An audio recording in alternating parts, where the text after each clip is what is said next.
Buenas tardes. Hoy quisiera referirme nuevamente al, al derribo del Ilyushin de la Federación Rusa por las fuerzas antiaéreas de Siria, pero inducidos por los pilotos de la Fuerza Aérea de Israel. Y es un hecho muy confuso. Sin embargo, hace un par de horas atrás dio a conocer el Ministerio de Defensa de la Federación Rusa un comunicado culpando de negligencia a los pilotos de Israel y acusando, imputándolos de responsabilidad. Si bien es un pronunciamiento concreto y directo, sin embargo, es tomado como una tragedia, no como un acto hostil. Pero bien, están en una guerra y es muy difícil delimitar qué es lo legal de lo ilegal, lo acordado de lo no acordado. El hecho concreto es que derribaron las fuerzas de Israel en representación del Estado de Israel, porque las Fuerzas Armadas representan al Estado. Y el Estado es responsable de lo que sus Fuerzas Armadas hacen. En este caso hice un video en que comentaba la reacción del presidente de Rusia, Putin, hablando del encadenamiento de hechos trágicos y que iban a investigar. En su momento el ministro de Defensa involucró a las Fuerzas Aéreas de Israel y hoy directamente los hizo responsables. Si bien es fuerte, pero no hablan de la retribución. En el Medio Oriente, y el Estado de Israel lo hace permanentemente, existe la ley del talión, una ley vieja, ¿no? De ojo por ojo y diente por diente. Y Israel lo viene haciendo y también los estados árabes cuando pueden lo hacen. Lo que pasa es que siempre se encuentran en inferioridad de condiciones. Ahora bien, el hecho de haberse involucrado en una guerra en Medio Oriente, en Siria, por los motivos que ya he expuesto, por los motivos que ellos han expuesto y que yo he analizado, involucraba serios peligros. Y obviamente en las Fuerzas Armadas, bueno, puede ocasionar la muerte de sus integrantes. Lo notable es que un Estado no puede aceptar pasivamente que le derriben un avión y decir que es un error, que lo van a investigar. Tiene que tomar medidas fuertes, por ejemplo, prohibir el uso del espacio aéreo a Israel, que por otra parte, Israel está haciendo acciones de guerra contra un Estado, contra el Estado sirio. Han admitido, han hecho 200 misiones de bombardero, creo que en el último año, en los últimos 12 meses. Entonces son acciones casus bellis, no hay duda, no hay duda. Lo que pasa es que el Estado de Israel es un Estado que tiene armas nucleares y inhibe a, lo, a los adversarios, a los enemigos, actuar en forma beligerante. Por otra parte, bien sabemos que la guerra civil que ha sido provocada, que es una guerra civil, pero más que una guerra civil, es una guerra internacional por interpósitos actores. Y el conflicto sigue y depende hasta qué punto quieren llegar. Evidentemente que se producen errores. Estos errores pueden ser muchísimo más graves, de consecuencias más graves, porque pensemos que tanto Estados Unidos como Rusia, como China e Israel, y bueno, Francia e Inglaterra, y después los otros estados asiáticos, pero no están involucrados en este conflicto, tienen armas nucleares que pueden usar.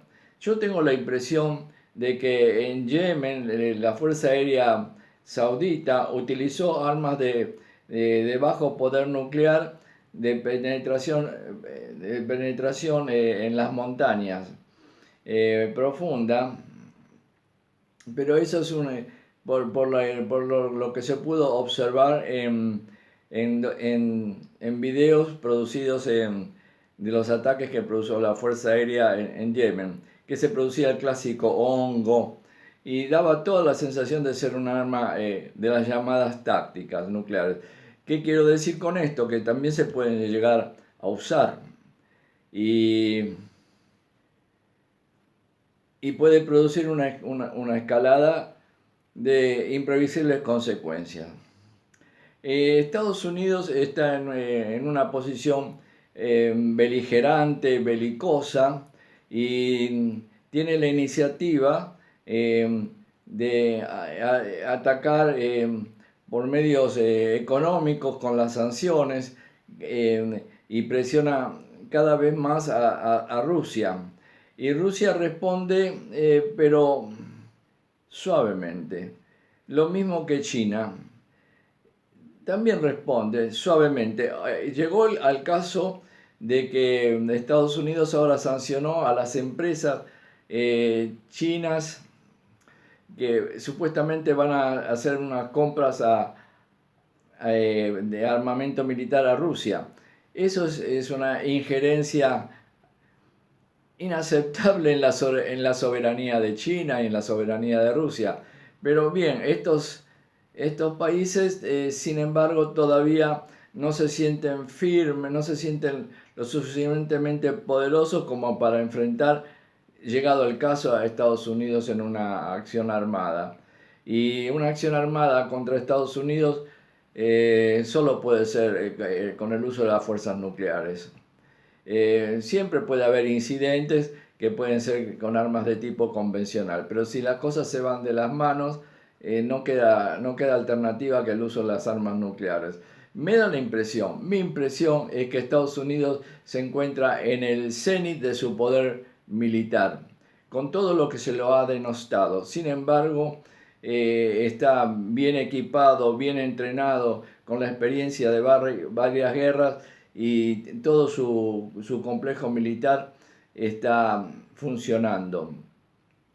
Aunque muchos expertos dicen que no es el caso, una serie de cosas. Pero sin embargo, ya vemos los únicos dos actores que pueden hacerle frente a Estados Unidos, que es China y Rusia, tratan de cooperar, tratan de apaciguar, y en las relaciones internacionales eso no sirve. Volviendo al caso del avión que perdió de alerta temprana Rusia, el portavoz del Ministerio de Defensa, un militar de alta graduación, dijo que Israel le pagaba muy mal a todas las ayudas que le prestó Rusia en este conflicto. Consiguió de que se retiren las fuerzas de Hezbollah a 150 kilómetros de la frontera. Consiguió poner nuevamente las fuerzas de las Naciones Unidas en un buffer zone. Rescató a restos de soldados de Israel que estaban en Siria. Y da muestras de cooperación. Por ejemplo, en el caso de los cohetes antimisiles S-400, que son muy potentes y que pueden ser un elemento efectivo de defensa de Siria, el Estado de Israel se opuso, y Rusia colaboró con el Estado de Israel y canceló la venta por 400 millones que ya había pagado Siria, pero bueno, le devolvió el dinero. Ahora, hay una cosa que es increíble. Si Rusia se ve invitada a participar contra el ISIS, pero en el fondo lo que quiso hacer es defender al Estado de Israel, al Estado de Siria. Sin embargo, técnicamente están para actuar contra el ISIS y ahora otras formaciones fundamentalistas. Pero vale decir que permite, que acepta que un Estado, el Estado de Israel, ataque a sus socios, en este caso serían, porque no podemos decir que son aliados. El Ejecutivo ruso y el Ministerio de Defensa y el Ministerio de Relaciones Exteriores hablan siempre de los socios que los bombardean, los socios que los tratan de humillar cuantas veces pueden. Bueno, esos son los socios que tienen.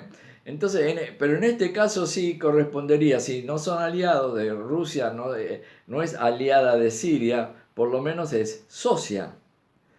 Y por eso permite, mientras no afecte a las fuerzas rusas, que Israel tiene carte blanche para efectuar ataques aéreos a Siria y cualquier otro tipo de ataque que Israel pudiera pensar que le pudiera convenir. Así, bueno, este es el mundo en guerra. Y en las guerras, como decía Winston Churchill, no hay sustituto para la victoria. Y el appeasement no sirve. Esa es mi visión. Y quería hacer este comentario por las últimas noticias que se produjeron. Mi impresión es que las cosas van a seguir así, van a reafirmar de que van a ser mucho más prudentes y que no van a matar a rusos, solamente van a matar a sirios, mujeres, niños, ancianos, también fuerzas armadas. Pero eso no es tan importante, aparentemente, me pregunto yo. Bueno, agradezco la atención de verme y buenas tardes.